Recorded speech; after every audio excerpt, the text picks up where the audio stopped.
was in the Sangyutta one, was it Anguttara? I forget which, anyway, one of the sutras, where it says that once you have attained samadhi, you don't need to think, you don't need to intend, oh, may I see things as they truly are.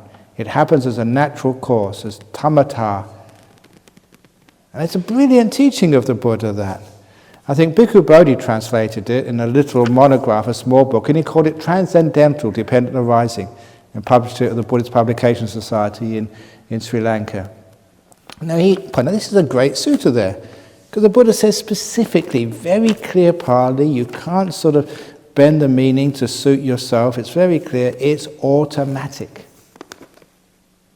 You see it, now you've got the teachings of the Buddha, you've got enough gunpowder, you get that match, it's going to blow.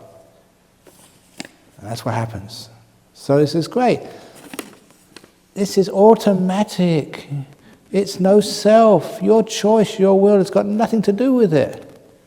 This is the whole reason why I teach like this. You see this will of yours, you think it's under your control. That's why you keep on saying, what should I do, what should I do, what should I do? There is no I which does anything. That's why you let go. So who does the letting go? I do it for you. Brainwashed you. So after coming out of jhana, what should you do to achieve wisdom? Shut up and wait for it to happen. When will the 7 factors of enlightenment come into the picture? And what about the 16 knowledges? Are they all necessary to achieve Maggaphala?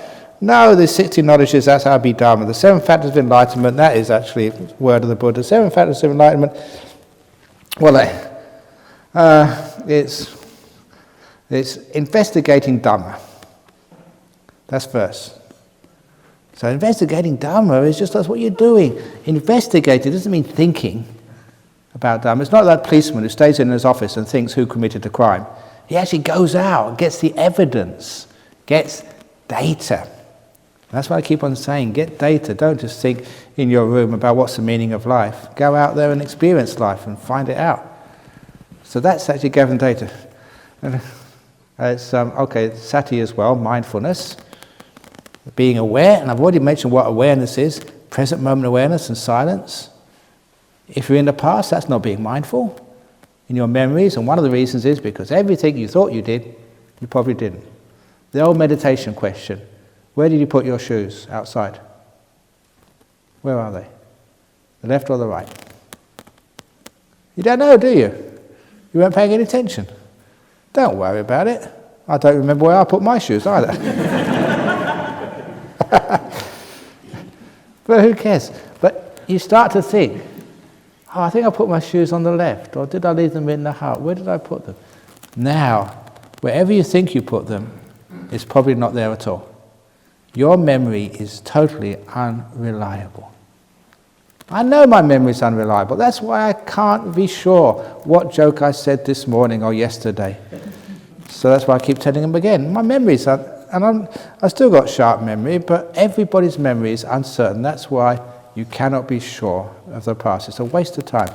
And the future is fantasies, it's plans, it's things which never really happen. That's not being mindful. So mindful present moment awareness and silence. So you're experiencing reality, not the labels. So that's mindfulness. That's already come up, okay? Give a whole talk on mindfulness. Getting the data. Viriya, the heroic, that's the third of the 7 enlightenment factors. That's the heroic effort. And the hero is someone who abandons himself. It's like selflessness. It's no wanting, not getting anywhere. That type of effort. The effort to stop, to abandon, to let go. The type of effort which you come across and you can't do when you come across a beautiful state of meditation, you just can't go further. You're afraid. You're not willing to sacrifice everything. They said like the king's elephant. The Buddha gave all these stories which was very relevant in that time. A king's elephant was able to go into battle, would not protect any part of itself, but totally sacrifice itself to the king. Now, even though they get wounded all over the place. Okay, that's a military example, but the Buddha was talking to people at his time. That's the sort of effort. Sacrifices lets go of anything. You're willing to abandon every attachment for the sake of truth.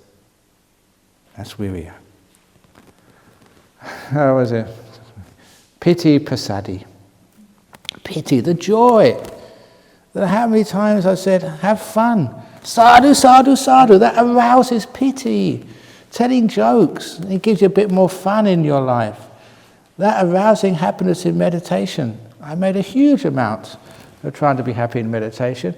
Passaddhi, stillness, calming things down. And the next one, samadhi, all the retreat doing on that.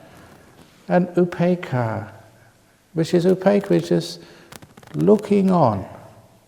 People keep on saying equanimity, equanimity, equanimity through upekkha, but that really doesn't really bite. What it really does mean, it means upekkha means to look, and is looking onto things, being the observer, but without doing anything. So that's what I've always been telling you, to take your hands off the steering wheel, feet off the pedals, hand off the gear stick. So you just watch without doing things. That's upekkha. So I've been teaching the 7 enlightenment factors all week. So it's been there. But sometimes you've been to retreats before and you see them taught always in the same way. And so you don't recognize that this is a deeper way of recognizing, of teaching these things, but because it's not the normal way, you don't recognize it. That's why you have to just expand your sort of perceptions. So actually you recognize, actually this is what we've been teaching, what we've been doing all the time. So you've had every teaching, total, the full works. How can we talk about this retreat to our family and friends?